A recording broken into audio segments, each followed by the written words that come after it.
Frankly, my dear, I don't give a damn. I'm gonna make him an offer he can't refuse. As far back as I can remember, I always wanted to be a gangster.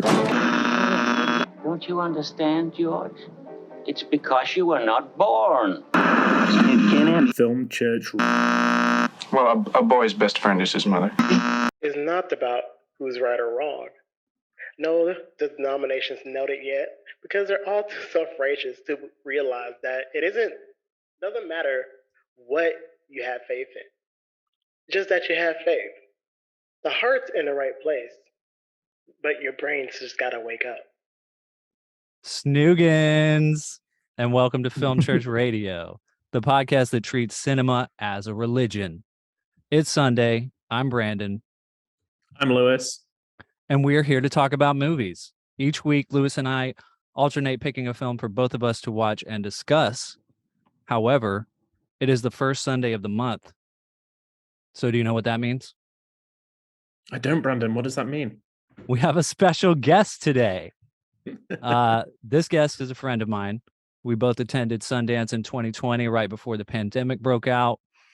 We were both there as volunteers through our film program at ASU. A few months after that, we made a short film together that he wrote and directed, and I produced, titled Broken Boy. When he's not on a film set, you can find him taking amazing photographs, or on his podcast, Host of Horrors, where he reviews horror films. That's right, listeners. Give it up for the one and only, my good friend, Jason Woods. Woo woo! Hey guys. Of What's course, up? with this beautiful, beautiful intro, I'm Jason Woods.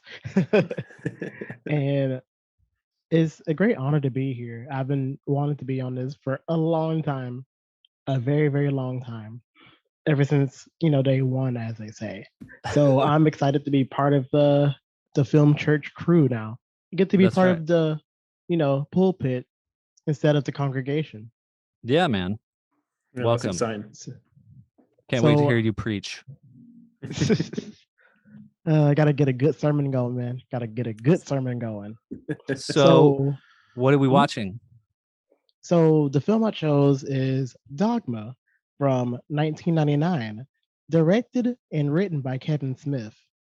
It stars Ben Affleck, Matt Damon, Linda Fiorentino, George Carlin, Jason Lee, the late and great Alan Rickman, Jason Mewes, Kevin Smith, of course, Chris Rock, and Salma Hayek. So with a star-studded cast like that, and this highly, highly, you can say controversial, and now as a result, hard to find and hard to watch film, you have to, you gotta listen. You gotta listen to see what makes this a great film and why it's deserving to be in the church, the film church. That's well put. Thank you Mhm. for being here today. Thank you for bringing us Thank this y'all. film. Of course, if you're new to the show and you don't know how it works, at the end of each episode, we kind of announce what we're going to be watching next Sunday. So be sure to listen to the end to find that out. You can also find us on all the podcast platforms. Be sure to subscribe on all the Film Church Radio social media, where you can find extra content and cool little clips and things that we do. On our YouTube channel, we also have some extra reviews. If you're listening to this podcast today on Spotify or iTunes, or just an audio platform, this very special podcast with Jason Woods here is going to also be on YouTube with video, because we're doing this over Zoom. So go find the Film Church Radio YouTube channel to watch us and see what we look like. Put faces to these voices. You get to see our beautiful faces. That's right. So usually at this point in the show, we kind of talk about the movies we've been watching this week, but we're changing it up since we have a guest, and we're going to kind of ask you questions and get to know you a little bit better as a film lover. So All right. Let's do it. the first question we have for you today, Jason, is what made you convert to the Church of Film? Who? What made me convert to the Church of Film? So I've always been like a fan of visuals because my love of film actually started from my love of music videos. So I've always been looking at music videos and then learning about how the visual can enhance the original source material. So that's why I'm a big fan of like adaptations and all of that. Yeah. So I think that's why I'm really into the Church of Film and why I am a devoted disciple. Sweet. God, these religious puns. Yeah, I was Yeah, like, you just can thinking. phase them out. Yeah, I was just thinking too. No, As I like love it. I'm looking at these questions. I'm like, I don't even know what my answers would be for this. Yeah, these are they're tough. I think that's the best part. So we're gonna try to get you to pick a film now. What film would you show to a church on a Sunday if you were the guest preacher? I mean, that's So- kind of what you're doing today, I guess. But Yeah. if you actually had, a captivated church audience, and it could be it doesn't necessarily have to be like a Christian church. It could be whatever you want to. The Think Church of- of Dudism. Church of Dudism. So me and Brandon have a friend who I found out not too long ago is an actual like ordained minister who's ordained by the Church of Dudism. You know who he is, Brandon. Are you wait? Are you talking about You know who are you talking about? I don't know who you're talking about. The cinematographer for Broken Boy? Mitch? Yes. Really? Yes. That's So- like a real thing. That's apparently a real thing. So that's why if I was a guest preacher, I'll go full on blasphemy and show the Big Lebowski. Okay. Do you think that film For the will dude church. represent yourself kind of thing? Do you think that that's a good representation of you as like a viewer, but also as a filmmaker? I wouldn't think they really represents me as a filmmaker as a whole. If I wanted to go that route, I feel like I've been saying it's to death, but I will show Moonlight by Barry Jenkins because that would be a film that like I would love to show my congregation. Yeah. If I was a guest preacher. So like that because that's one not only my favorite film, but that's one of my I feel like fundamentals as a filmmaker. Like the beats, the story, the everything that I would like to tell as a filmmaker is that film is it. Yeah. Do you feel like Moonlight changed the way that you saw film, like changed your idea of what film could be? Yes, I feel like it changed the way that film is for me. Is for the reason that the fact that it got an Oscar, it got Best Picture. The fact that a film about a coming of age story about Black queer people in the hood as well, Yeah.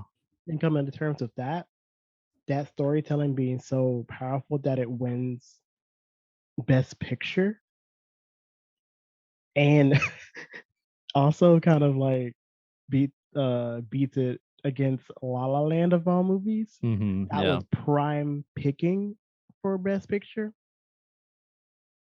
Yeah, it's a big moment. yeah. That was a Huge. change, a huge upset, but it was a great change, and just fundamentally, it just gave me a drive that I just really haven't felt in a long time. Yeah. Kind of like, oh wow, the industry is changing. Yes, the industry is finally changing. If anything else, like at least a little bit. Like Of course, the next year was it like the Green Book or whatever Yeah. that one? Yeah, we're not going to talk about what happened there. I So think Spike Lee okay. wouldn't forgive us. Right. So for Yeah. feel like every step we move forward is always like some weird step back. Hmm. But Mm. lately, at least when it comes to award movies, we've been going in a great forward trajectory. Yeah. So Yeah. I'm excited I to see think what this year comes. I think with Moonlight, it was not the case of like it won, Best Picture which was amazing, but it was the fact that there was room for these stories and these storytellers to be put on that stage. It wasn't just kind of reduced down to indie filmmakers and smaller stories anymore. It was like mainstream, and people Mhm. knew it. It was so great. Yeah, that was one of the best Oscars, It hands was. down. Yeah. I agree. It was. Moonlight's a great choice. Last good one. So if you can imagine a film heaven, what would it look like? This one. Oh. All right. So I've been kind of, I don't know. I used to, because I was raised, of course, Baptist. So I always used to things like we're all going to like, heavenly gates and whatnot. But over time, I've realized that I feel like heaven is like a bunch of personal heavens. It's like, Philip, if you've been, generally a good person in your life, you get everything that you kind of want in your afterlife. So it's like you will have stuff like your favorite desires, things you've always wanted, people you've always wanted to see who passed on either too early or so on and so forth. I think when it comes to film heaven, it's like more so getting to meet your idols who've passed on in the industry. And you get just have like just multiple theaters just rolling just all of like their best works, and you Yeah. can get to actually like speak to them and just like have this just otherworldly, heavenly, no pun intended, just conversations that you wouldn't have had in in life. Yeah. So that's kind of what I would feel like film heaven would be like. So in this film heaven, Jason, who would be the first director that you would make a beeline for? Who would you be like, okay, I need to ask this person some questions? Okay, maybe maybe it wouldn't be the very first one, but the one I would like to speak to the most. Mhm. Hmm, I'm begging between like Kubrick and there's this German filmmaker, Fassbinder. If Mhm. that's It's yeah, I Fassbinder, think that's right. Mhm. Fastbinder or Fossbender. Yeah. I know who you're talking about. Fassbinder. Yeah. Yeah, Rainer Werner Fassbinder. Mm-hmm. I Yeah. know I wasn't pronouncing that correctly, but I, the ultimately what happened is that he worked so hard, worked so hard on everything, every theater show that he did, every TV show, every movie, everything that he's done. He's worked his ass off to do. He's written everything. He's basically done everything on his own. He's come from like the dredges of like, oh, I got to do all of this on my own. And it's also just the fact that he was one of the earliest people I know that's not in America who's like who's doing queer films and normalizing queer films Yeah. before um you know it was like outside of the Hayes Code as well, since a lot of all of his stuff is like in German. Yeah. So he was probably one of the first people I'll talk to just about his style, his filmmaking, his stories, and all of that. Um, then Kubrick, because I'm gonna be like, why did you put so much people through pain for your art? It's beautiful, but why? Why did you do this? Um, who else? Who else? Then I'd be like, then with Kubrick, I'd be like, I, I know that you were having a fun time with 2001: A Space Odyssey. I just want to know how big were the drugs were you on? How high were you? How much of an acid trip were you on to where you were coming up with stuff like that? Yeah. How high were you? And where can I get those drugs from? Yeah. But yeah, that's answered that part of the question. I know that was kind of long-winded, but yeah. No, that's great. Yeah, I mean, Yeah, that's awesome. I think everybody that's into film has got a list as long as their arm to ask Kubrick. Yeah. You know, just kind of his films are so diverse and insanely beautiful. So he's a god. Oh yeah, Yeah. I agree. All right, last question. If you were to show a film at a wedding that you were officiating, what would you show? Ooh. Ooh. You know what? I've been trying to figure this one out for such a long time. I really don't know. But I feel like if I'm gonna show like show a wedding to that I'm officiating. Okay, so I'm kind of a sucker for romantic comedies. Yeah. So I will possibly show. Okay. So the movie's only okay to me, but I think it's just like so silly and cheesy. Jennifer Lopez's Jennifer Lopez's "Marry Me."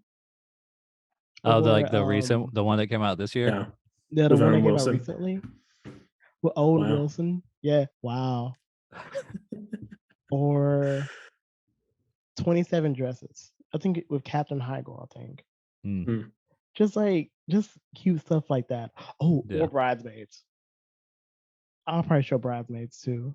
Yeah. That'd be a good one. Yeah, definitely Bridesmaids. Because I love a good raunchy R-rated comedy. Yeah. So Same. those would be my top 3 choices. Nice. Sweet. Those are all good. Yeah. I like it. I feel like we understand you a little more now. Just a little bit. Yeah. Just a little bit more. Do you have any questions for us? I think what kind of film would either of y'all would make if you've had to impress God himself? That's a good one. If we had to impress God. Yeah, if you had to impress God himself, it's like this film would be a difference between you going to heaven or like going down to hell. Like, what kind of film would you make, or what film would you show? Make or show. Think there is nothing better than a very tight whodunit. And I think that if you were to make a film and show it to God and him not guess the ending, I think he would get you into heaven. If you were kept guessing. A Usual Suspects type of film where that end is just like, oh my God. Or oh my me in God's terms. But just something along those lines just to just wow him a little bit. It's still a crowd pleaser. Everyone can go and see it, but there's stuff there for, the higher as well. That would be my pick. Talk about a high power. Yeah. If I could bring a video camera and record God's face while showing him this film, I would show Multiple Maniacs. Oh God. From John Waters, one of his first films. No. Just to see straight to hell. Just to see what he would do or she. You going straight to well. To me, that's like one of the greatest films ever created.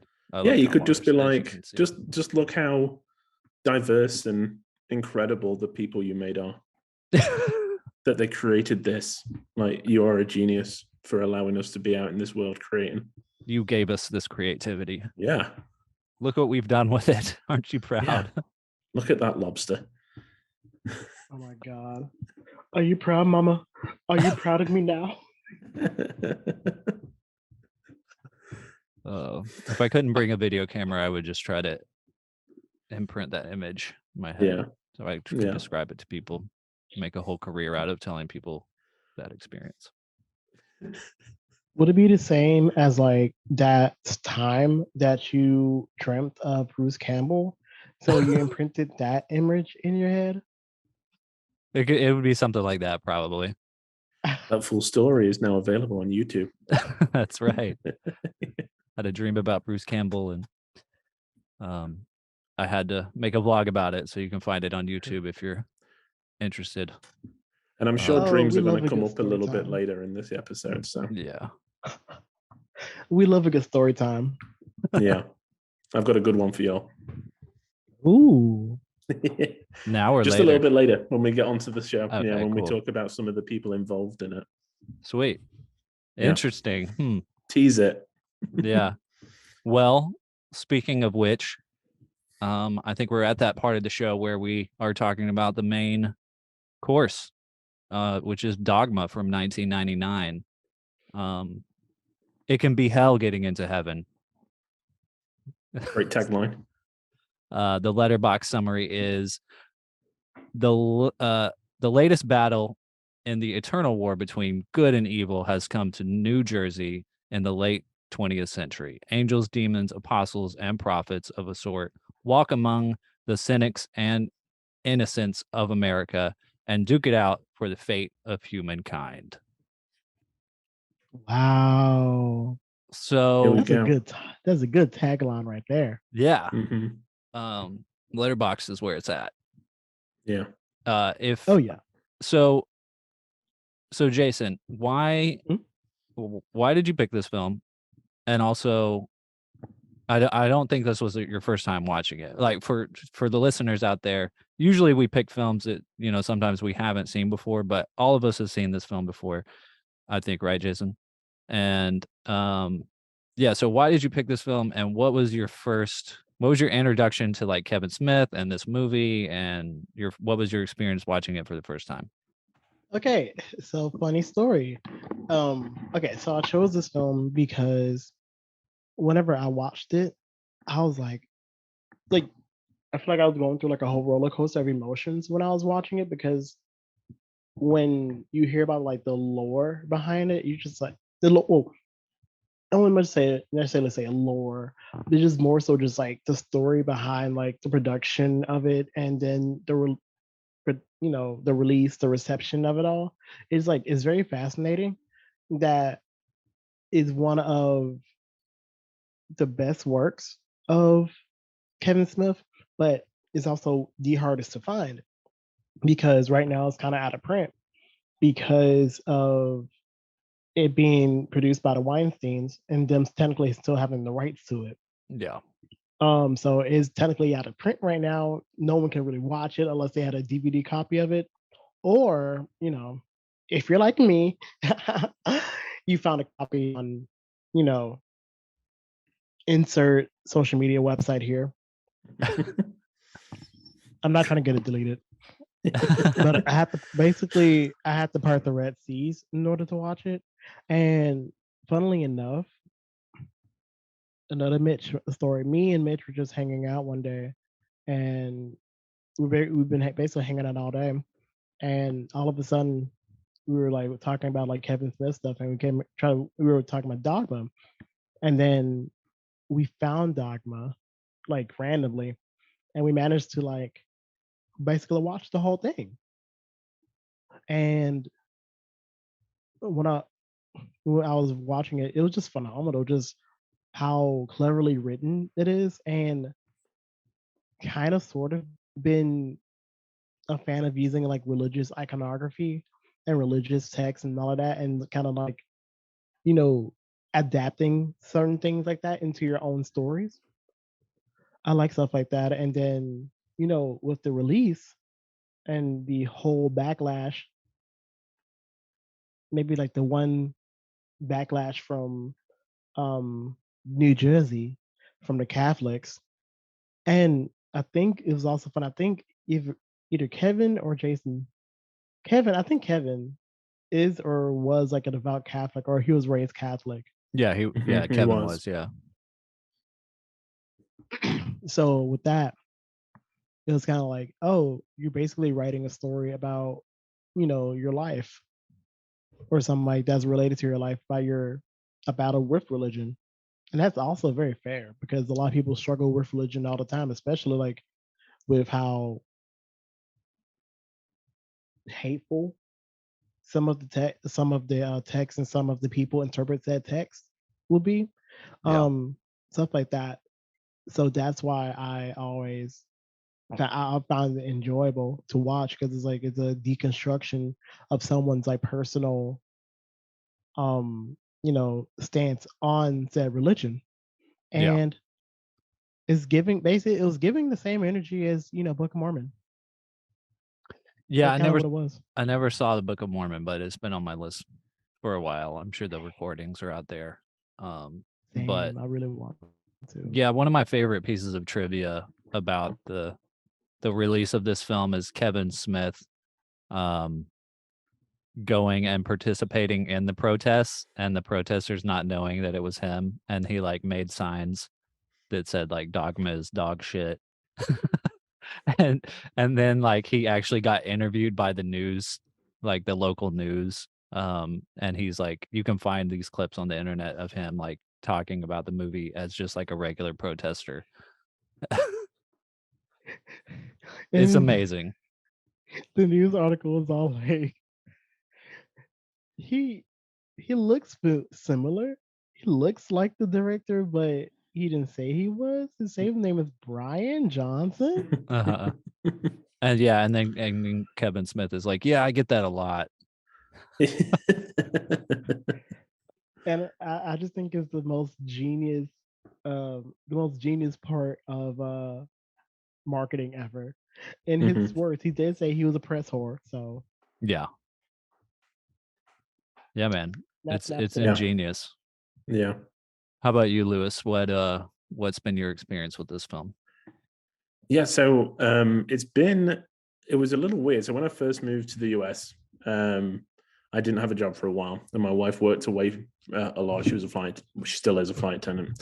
And near our apartment, we had a movie trading company store. So I'd kind of like walk over there most days and just kind of have a browse through and find like a cheap film or two to take home and watch. And I found Dogma, like a DVD copy of Dogma, pretty cheap. This was 7 or 8 years ago. And I was a massive fan of Chasing Amy, and hadn't really got into the View Askew universe just yet. Love Chasing Amy though. So I bought Dogma, took it home and watched it, and I thought it was great. I did enjoy it. Thought it was really good. And then later on found out that the DVD is really hard to come by now. Yeah. That it's not, it's obviously not in print anymore. So I felt very lucky. It's like the God had kind of presented me with this gift. So when Jason suggested it, I was like, oh, cool. I can dig it out again. I cannot find it. Oh, you can't find it? No. Oh. We have moved 5 times since I bought it.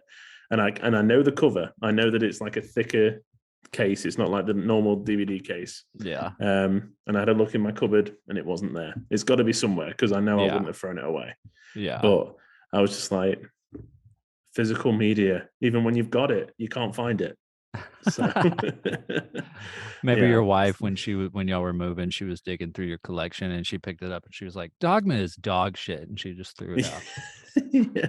I mean, let's hope not, because somebody, it's just lying there in a garbage pit somewhere. Yeah. The Holy Grail of Kevin Smith. Luckily, my brother-in-law had a DVD copy. Nice. So he pulled it out, but it doesn't have any special features. It's just like a regular DVD. Yeah. Did yours have special features? I think so. I think it was the double disc version. Yeah. Oh, I know there was like a booklet in there. Oh man, it's Yeah. a good one. I know. This is what's annoying. It's like, where the heck is it? So I need to Yeah. find it, try and dig it out somewhere. So Yeah. yeah. And what about? Go ahead, Jason. y'all are so lucky because I had to part the 70s trying to watch this movie. Yeah. And y'all had legal versions and well, for the most part. I'm Yeah. like, man, I had to search high and low for a decent copy that didn't look like dog shit. No pun intended. Yeah. Yeah. Hopefully I it'll mean, get Yeah. bought and re-released at some point. I really gotta hope they hope do so. like a Kevin Smith box set. That would be sweet. I mean, I'm assuming, because everything is kind of interwoven now. Yeah. I assume that that's where it goes. But I don't think like he's a huge fan of like DVD and Blu-rays, right? I don't know why he wouldn't I'm be. sure I've know. heard something that, I know that when Jane and Silent Bob reboot came out, it was like the DVD sales that kind of kicked it into the green, Yeah. But yeah, I know that like on the DVD commentary of this, which is available on certain video websites, he does mention on there something about, we're doing another DVD commentary that no one's going to listen to, so, Yeah. Well, he's changed his attitude a lot. Yeah. I did listen to that commentary too, and I feel like, he's a much different person than he was back when he made this film and when he was like a younger filmmaker. I think he would get real defensive, when people criticized his work, and now he's just like, now he just, doesn't care. Yeah. He's all about sharing the love, and he doesn't Yeah. he doesn't usually talk shit about people and stuff. And he always lifts people up and stuff. I do have to say that like Kevin Smith is one of the most inspiring filmmakers I have ever listened to or watched. Just as a filmmaker myself, like he has been a huge reason why I haven't given up on this filmmaking dream of mine. Like he's so inspiring, he's so encouraging. He does for the listeners that don't know much about him, he does a lot of podcasts and like stand-up kind of work where he talks about films that he's made. Like he's sold out arenas where he just talks, and most of it's just about his filmmaking and stuff. But he's a really good speaker, and he's kind of a stand-up comedian in that way, where he just like goes up there with a mic and talks for hours. And it's always very inspirational and insightful. But I can't remember the first time I watched this film. I think it was maybe 8 or so years ago. And I think I watched it with Sarah, my girlfriend. And I had been trying to go through the Kevin Smith filmography. So I think I had already seen like Mallrats and Chasing Amy, and Clerks was the first Kevin Smith film I saw. It was Clerks and Clerks 2. Wow.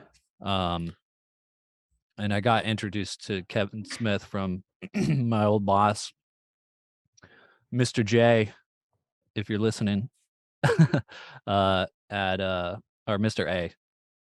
His name was Joe, but we called him Mr. A actually. At Carmike, the theater I used to work at, he was my manager, and I would talk about films all the time. And he's like, "You need to watch Kevin Smith. You need to watch Clerks and Clerks 2." He's like, "I've got copies if you want to borrow them." And then he let me borrow them, and then immediately when he let me borrow them, he was like, I could tell he was like afraid that he had just suscepted me to like some horrible evil or vulgar like content or something. He was like they're pretty raunchy, just to give you a warning. But I loved them. Like Clerks was amazing. I really like Clerks 2. I think I watched them back to back. And then and eventually found my way to Dogma, and like it's not my favorite Kevin Smith film, but there's so much about it that I do appreciate. the writing, I think, is its strong suit. And of the characters, like the ensemble of characters is amazing. Like there's so many things about this film that work that it's hard for me to really, because I do have some things about it that that don't quite hit for me, I guess. But it's like there's so much good about it. I don't even want to talk about the things that I don't like about it. You know what I mean? Yeah. There's a lot going on in the film, but like I just appreciate so much what he did. You know, the way, like, you can tell that he's this this young man who's like questioning all of these things. He's questioning this church that he was raised in, and that was me as a kid. Like, you know, as a kid, I had a very strong faith in God, but but it wasn't like a passive faith. You know what I mean? Like if things didn't make sense, I was like, well, why are we doing things this way? And why are they doing things that way? Like I needed to make sense of all of it. So you can tell that like he's kind of the same way, and he's like matured to this age where he's really picking it apart and breaking it down. He's like, well, what would this group of characters in the Bible look like if they were in a movie? You know? Yeah. And they look ridiculous. That's what they look like, you know. It's all a bit ridiculous, you know. Like it's funny, like the criticism of the film, because it's like, it's like, do people read the Bible? Like it's kind of like out there, you know. It's a little crazy, it's a little violent, you know, all these things. It's a little sexual, it's a little rapey, it's a little misogynistic, it's a little cringy. It's like all of these things that they're like criticizing the film for. It's like it's your book. Yeah. 100%. I think he treads a really great line between like it not being offensive. I mean, it's not offensive to me, you know. I'm not obviously a Catholic, so it's not, you know, I don't find it super offensive, but there's a lot in there that I'm like he's not questioning the existence of God. He's not questioning people's faith. What he's doing is he's questioning modern day reaction to it. You know, we start with like Buddy Christ, you know, and the whole Catholicism, wow, yeah, and all that kind of. It's kind of like, how do we get the church to be relatable again? And it's like, well, it's kind of outdated, so you don't like this. These things aren't, you know, like fixes. It's just showpieces, you know. It's, I think it's it really, when watching it again this time, and I know that we've watched Tusk, it really made me appreciate early Kevin Smith, and just the line he trod between being personal and like making a film, you know, because those two things are interwoven so well. You know, you can tell that he's got a bigger budget. You can tell that the film looks better, but it's still a very personal story to him. Yeah, you know, and it's and it did make me kind of pine for this level of Kevin Smith, because now it is just, you know, it's turned in on itself so much, this viewer skew universe, that it's, you know, you go to look to find references to films that we've seen before. Yeah. Whereas with this, it's more like, hey, I know these guys from the last film. Oh, they're, you know, they're apostles or whatever. You know, they've so it has got that nice twinge. It's just, I think it's really good. Well, and two, it's like this film Dogma was released in theaters. You know, had a $10 million budget, and it made $30 million. Like, you know, we haven't seen like a wide release from Kevin Smith probably since like what, Cop Out? Yeah.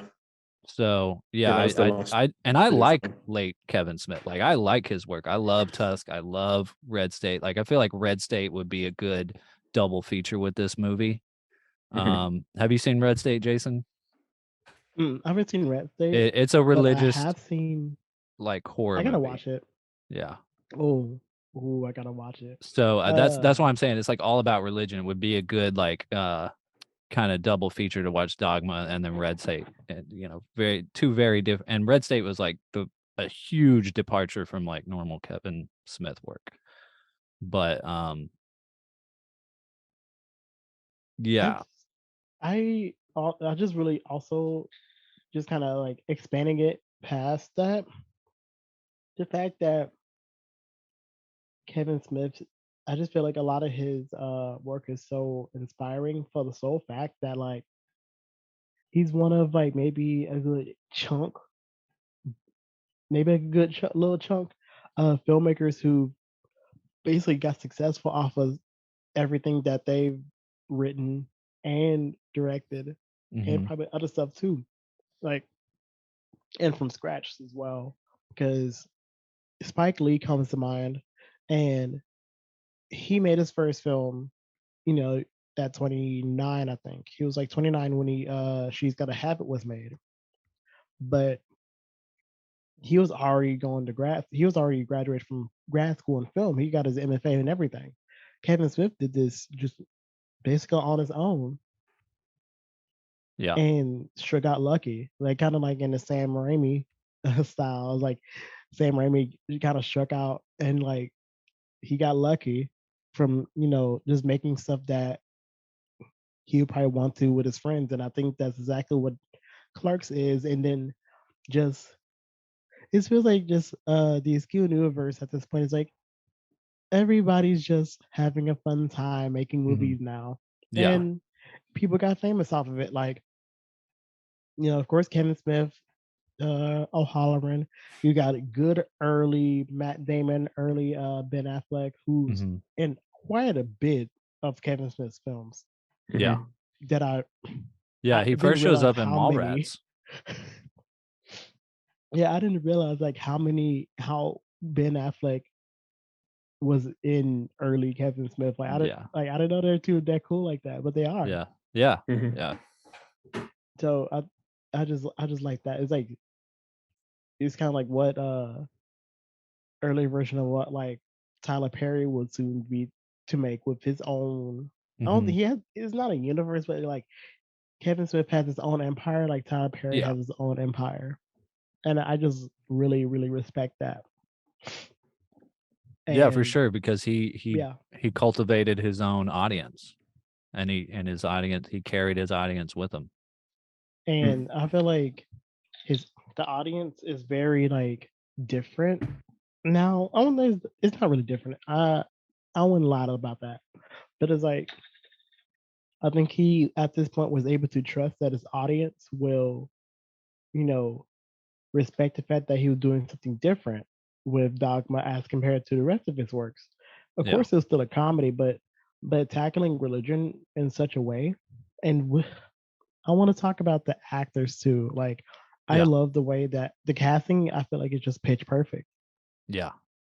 Like using all of his friends and then adding people like Alan Rickman, like Chris Rock, freaking Matt Damon, earlier Matt Damon. Like, I feel like this is such a departure from his like in his early work, but it works so well and it fits so well with the rest of his early work that you're just like, he made that. And you can just tell like all of the improvements that he has done since, Clerks over the past 5 years. And it's even funnier when you look at that fact that everything okay? Yeah, I think Lewis's power just went out. He said to carry on. So we'll see if he pops back in, but we'll carry on with in your honor, Lewis. Yes.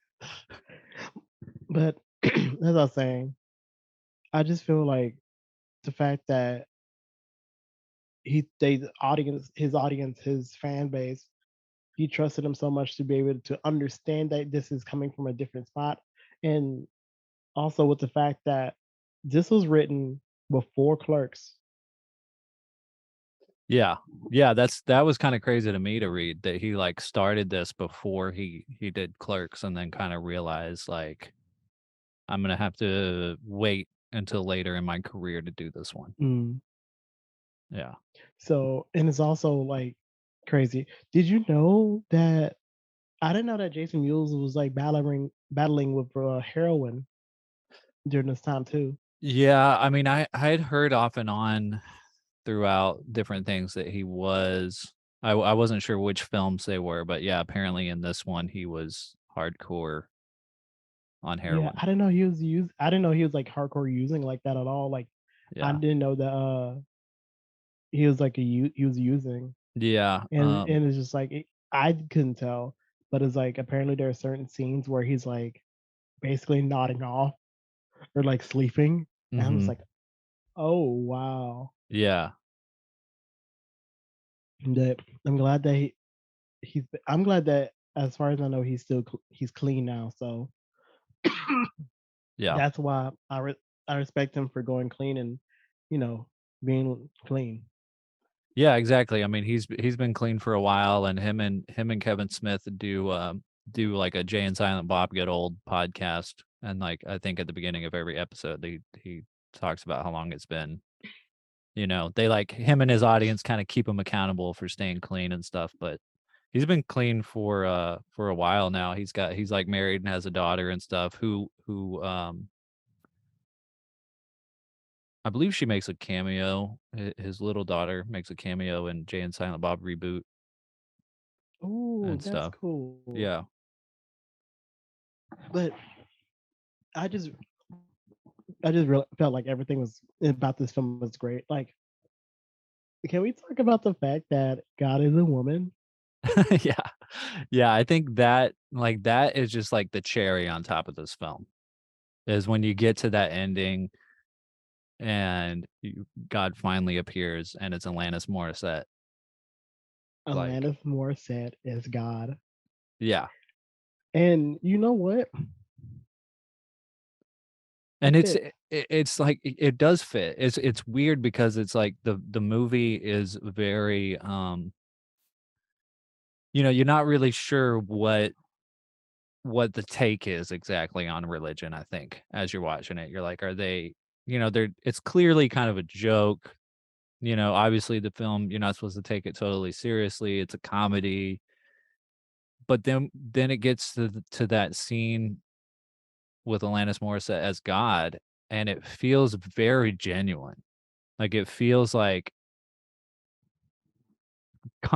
comforting in a weird way. It's like, oh, if this is God, like that's cool. Like I want God to be this, because Right? she's like, I don't know, there's something about it, like the portrayal that's so comforting and genuine, and you want to be hugged by God.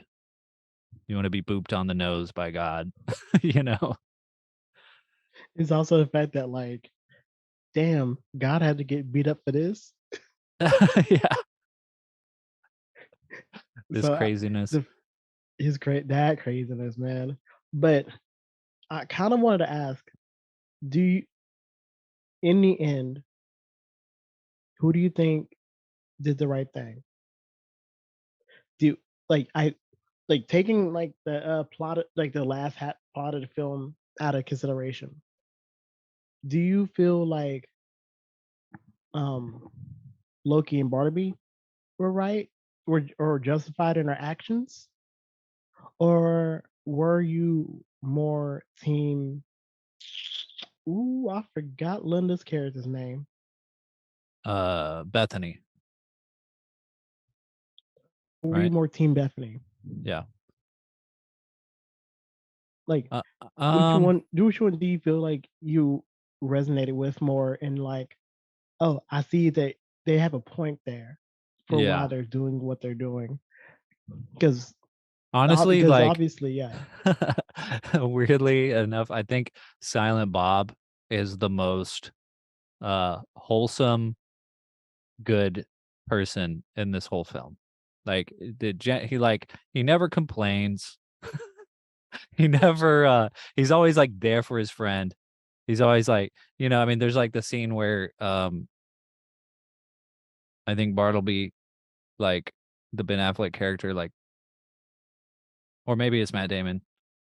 I can't remember which one, but they knock out Jay, and then Silent Bob is like, "Ugh," and he like, goes after him, and then he also like saves Bethany in the end. Like he goes with Bethany to like find God and stuff, and then she gets wounded, and then he like carries her back to the group, and he's like sobbing and stuff. Like I feel like he's always just trying to do the right thing, whereas like the Bethany character honestly is like my least favorite character of all the characters. I feel like she's like in a different movie than everyone else.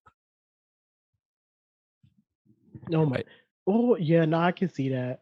I mean, she's a good actress and stuff, but it's just like, I don't know. She's very passive and like going through with all of this. She just doesn't even want to be there today. Did you Speaking of, I love Brian O'Halloran's part. I'm pretty sure he was playing his own cousin. Yeah. Brian O'Halloran shows up, and the guy that plays Randall. Should have put their names in here. Bit role. Huh? I think he was like in a bit role. Yeah, well, he's the guy that is at the gun store. He's like selling the guns to the two angels. But I think one thing that was confusing is that I feel like there are so many different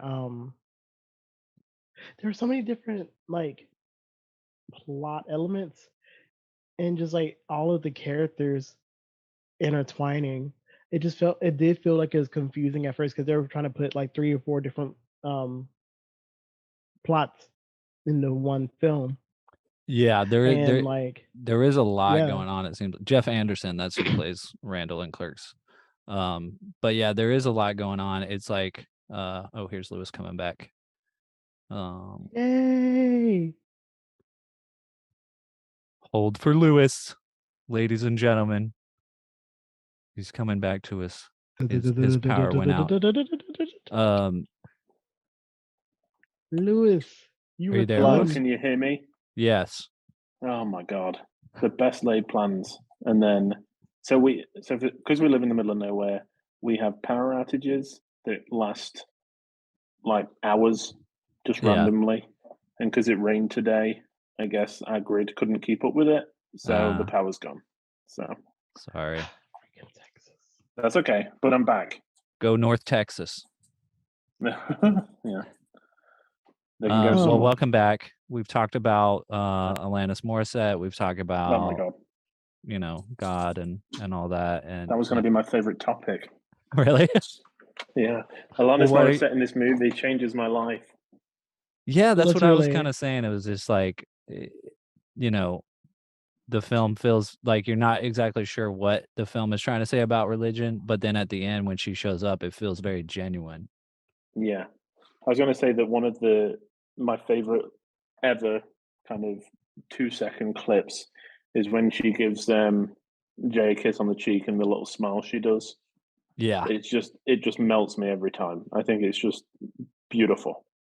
Yeah, it's like the God you want to see, right? Yeah, 100%. Yeah, I'd agree with that. I agree wholeheartedly. Yeah. Like, go ahead. No, I was just saying that like my personal favorite is just seeing like just like the B-roll that they get of her, just like playing in the tree and the flowers and stuff. It's just like God is just so whimsical. Like if God was like her, I would be like a devout Christian all day, every day. Yeah, man. It's the kind of person you want to be around. Yeah. 100%. Have we talked about Alan Rickman yet? Not in depth. Yet. Okay, cool. Do you want to hear the story I teased earlier? Yes, please. Okay. So this was exactly. So this was not long after I saw Dogma, I don't think, for the first time. So I had a dream very similar to Brandon's, and Bruce Campbell, just dropping that in again. And in my dream, we were in like this big white room, and Alan Rickman kind of walked over to me and he was like, "Hey, I've got a question for you, Lewis." And I was like, "Yeah, what? Anything?" And he was like, when I'm gone, do you think that people are gonna remember me?" And I was like, "Yeah, always." Using his line from Harry Potter back at him.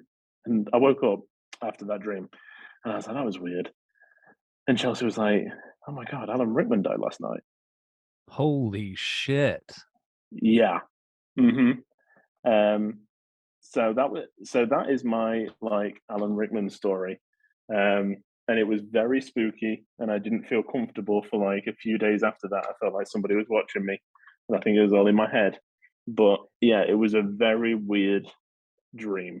To say that I love Alan Rickman, but I'm not like, I wouldn't say I'm his number one fan in terms of like obsessed with him. Not enough to have dreams about him. Yeah. And the fact that he showed up the night that he passed is very strange. That is totally weird. Are you Yeah. related? Anyway?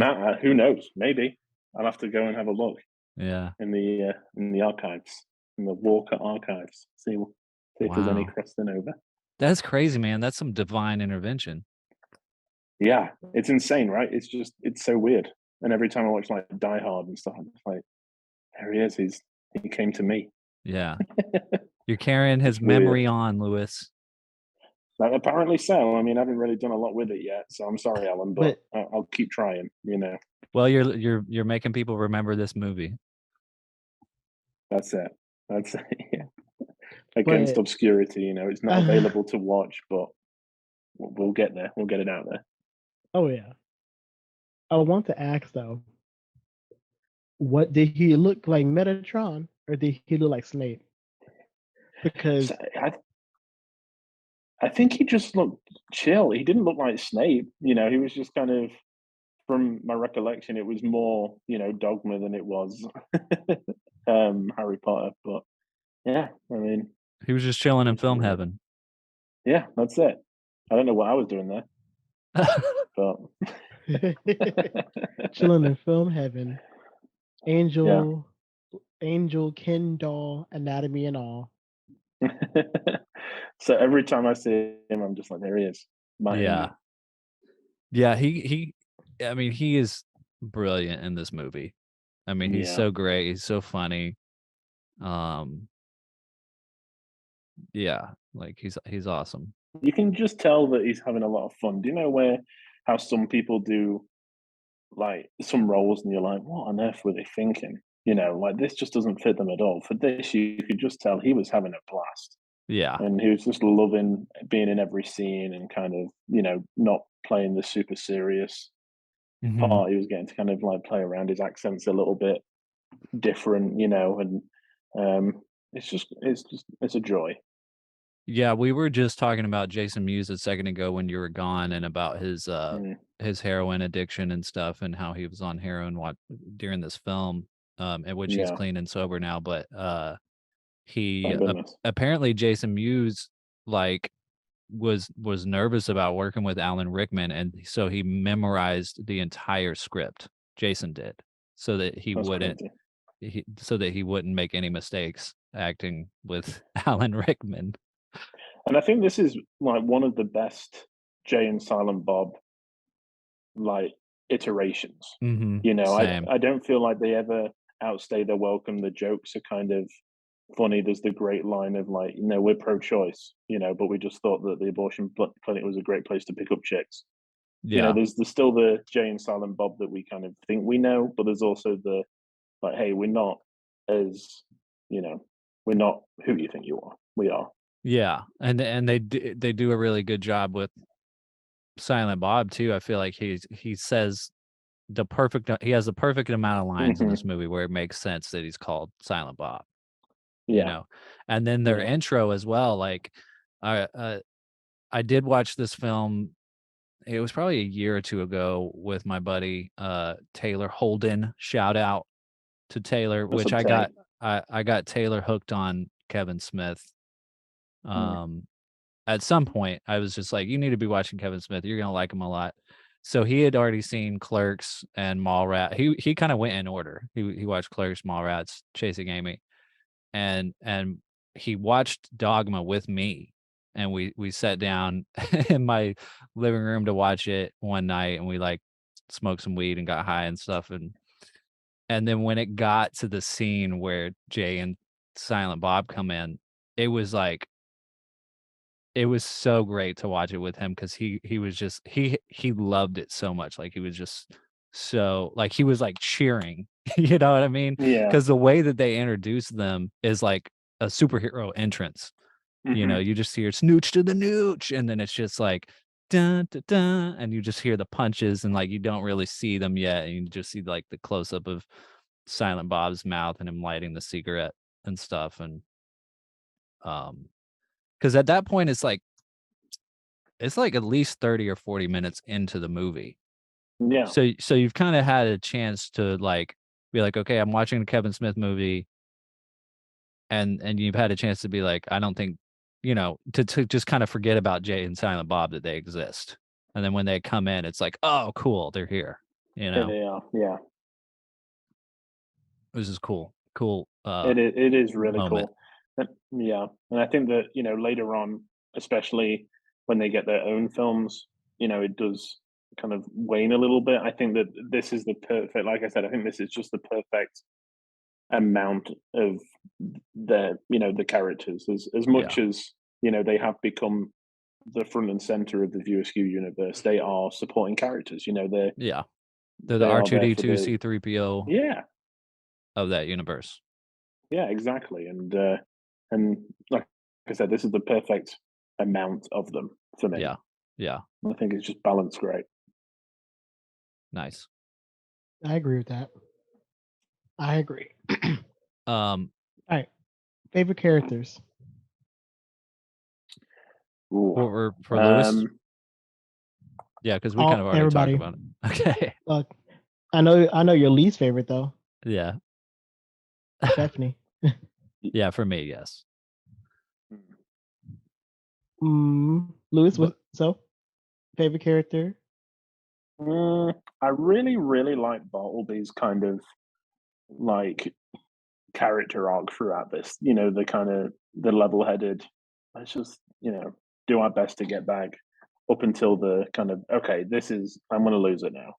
I'm going to go off the deep end, and I think Ben Affleck does such a good job of doing that. And I don't know whether it's because he's playing opposite Matt Damon, and there's the kind of trust there where they can lean into it a little bit more. But yeah, I really like Ben Affleck's Bartleby in this a lot. And like I said, I mean, I think Jay and Silent Bob, with the amount that they're in, are the bits that you remember and you kind of laugh at the most, and that I'll take from it, I guess. What about you, Jason? Who's your favorite? So I know we didn't get to talk about him much, but one of my favorite characters is actually Rufus. Yeah. Yeah. And it's not just because he's black. It's more so because, like, you don't really like, even though we don't really know if there's a 13th disciple, but it's also the fact that you don't really talk. You don't really get to see like how actual like if you look at the portraits of the disciples and whatnot, you expect for them to be either black or a more diverse like color range, but they're all white or they're all like light skinned, and you're just like, I don't think that's how history was like back in the day. Because I'm Yeah. assuming it was hot, so that's what I like about Rufus being, the prophet, and that's kind of why he's my favorite character. He was also like the perfect like mid-show like comic relief character Yeah. that turns out to actually like there's a reason why he's there. So I love that. And then between even though like Chris, I have like an iffy relationship with Chris Rock now, but back in the day, perfect. Yeah. And then when it comes to the other main characters, I like Metatron a lot. He was just he's just the way that Alan Rickman just played his character is just fucking hilarious. Yeah. And him being an angel just fits so well. Like those wings felt like he had wings on his back the whole time. Yeah. So those are my two. Nice. Yeah, I feel like Rufus had the best lines in this Yeah. whole movie. I was surprised, honestly, when I read that the line where he's like, Jesus owes me $12. That Chris Rock actually improvised that line. Mm. Because it seemed like a line that I was like, oh, that's probably the line that got Chris Rock to want to make this movie. Yeah. but no, that's his. And he owned it. Like he might be one of my favorite characters of the movie, besides Silent Bob, which I talked about earlier, Lewis, when you were gone. Silent Bob feels like the most wholesome character in this whole movie. You know, he's always sticking up for his friend, and he carries Bethany back to the group when she's died and stuff, and he's like crying. Yeah, I mean, he is great. Silent Bob is wonderful. But man, everybody's so good in this movie. I mean, Salma Hayek, like, I she's forgot amazing. about the shit monster. Oh my god, The shit monster. Yeah, there's a shit monster in this movie. I found it so gross, but yet so hilarious. Like I remember watching it, and I was like, "Oh, look, it's the Mighty Boosh," and he's throwing his shit at everybody. And I was like, "Oh my god!" There's so much about this film I think that you miss on a first watch. You know, this was like my 5th or 6th time to watch it, and even this time, it was like I didn't realize that in the opening scene, you know, when they kill the old guy at the beach, that's God. Yeah, you kind of forget that he was even in the film at all by the time we get to the end. You know. But yeah, this movie it's got a lot going on, but it's all good stuff. Like, but it does take a few watches to kind of like absorb everything, and you know, I think the kind of like what I was saying, like the silliness of it and stuff, and all the commentary. Like Rufus has a lot of good commentary. Like he's like challenging your ideas of what you believe in and stuff. And you don't really know, okay, is this totally making fun of religion, or is it, you know, is it more coming from a genuine place of questioning it? And then at the end, you know, with the God scene, it's like it feels very wholesome in a way, you know. Yeah. So the question I have is, do you think that this movie is made by someone who still has faith in God? Personally, yeah. I think when it boils down to, I think I don't know. You know, obviously God is in it, but I think the overall message that I got is, you know, God is good, and there is something higher than us. And even though it doesn't feel like there is a plan, there is. Yeah. You know, and I know I've talked about this on the pod before when, you know, I've watched like The Last Temptation of Christ and stuff. I really, really like films that deal with faith and people questioning their beliefs and stuff like that.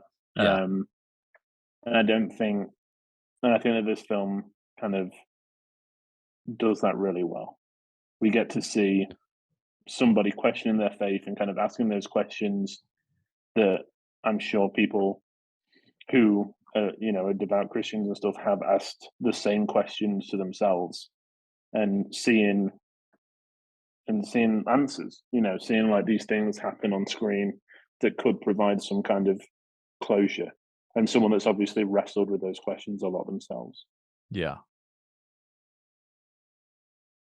Beautifully put. I agree. Yeah. Okay. Another question. This comes This is actually a review by Broken Lens Films on Letterboxd, who is our friend, our film friend, Mitch Norris, who we'll probably have on the podcast as a guest at some point. But he gave the film 4 stars, and he said, honestly, how did Kevin Smith come up with this before he started smoking weed? Because even though Kevin plays a pothead in all these movies, he didn't really start smoking weed till he was like in his 40s. Yeah. Late career. And now he's like, he Yeah. smokes like a lot. All the time. Yeah. Yeah. But yeah, I mean, it is a crazy, there's so like, yeah, a lot of crazy stuff to think about. But what were you going to say, Lewis? I was just going to say that I think that we've talked about this kind of thing, how watching movies can open your mind to all these different things. And I know Kevin Smith has spoken a lot film about is a drug. Yeah, it's my drug. I know that before he made Clerks, he went to like a lot of art house cinemas and watched a lot of foreign films and kind of independent underground films. And I just see that side of his life just being like head-on collision with his life before film. You know, he's showing us his questions of faith and kind of his background, but in a medium that he's playing with still. Yeah. You know, it's kind of, it's a very filmic, like film, you know, it's a very cinematic film is what I'm trying to say. It's just, you can just see those two things colliding throughout the whole thing. Yeah. It's great. Yeah, man. God damn it, Mitch. Only he would ask a question like that. I should have known. I should have known. But go ahead. I'm just like, that's a lot of research you put into someone who's like, you know, supposed to be a pothead, but you don't actually smoke. Like that takes a lot of research and effort. So I applaud Kevin Smith for that. Yeah, I mean, it's kind of like what I was saying earlier. It's like he grew up in the Catholic Church, so a lot of it he already knew. Like, you know, especially if you're questioning your faith and you're at a point where maybe you're giving up on it or something, you're like, well, what do I do with all this useless information? And like, you know, it to someone who might not be religious or might not know anything that's in the Bible, it's like all the stuff that he came up with might seem like he had to smoke weed to come up with it, but it's all there in the Bible. Mm-hmm. Yeah. That's an acid trip in itself. Yeah. Yeah. The Bible is an acid trip. And film is a drug. Oh, yeah. Making some bold statements here today. That's a t-shirt. It's an FCR t-shirt right there. Oh, I love that. Yeah. They're trademarked before anyone else gets that idea. Yeah. What else? Anybody have anything else? I think we're getting close to the end of the show. The last thing I just wanted to say was that the first time I watched this, I think I rated it 3 stars, and I think I didn't quite grasp the whole thing the first time I watched it.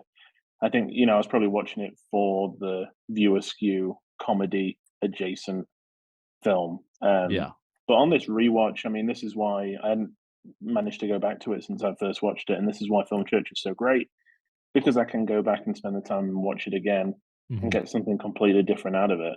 So, I mean, Jason, thank you so much for choosing it and letting me go back to this film. I appreciate it so much. Of course. Yeah. I'm glad that we were able to experience it. Yeah, man. Thank you. So do we want to try and guess what we all rated it? I think all of our ratings are already on Letterboxd because this was our second watch. Or, I mean, not second watch, but not the first watch. Mine has changed. Yeah. So I don't know. We've never tried to guess with this many people. So I don't know how it would work. It's just going to be that Spider-Man meme of all 3 of them pointing at each other. My camera's not on, but I'm doing it. Why don't we just say what we rated the film? I think it did go up for me actually too. Yeah.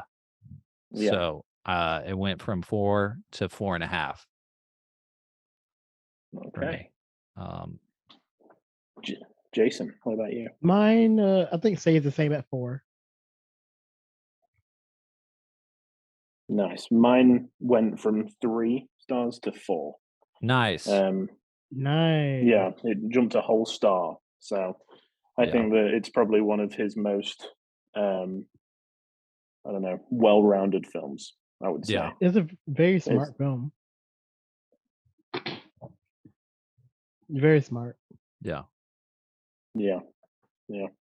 We love Yeah. you, Kevin. Yeah, we do.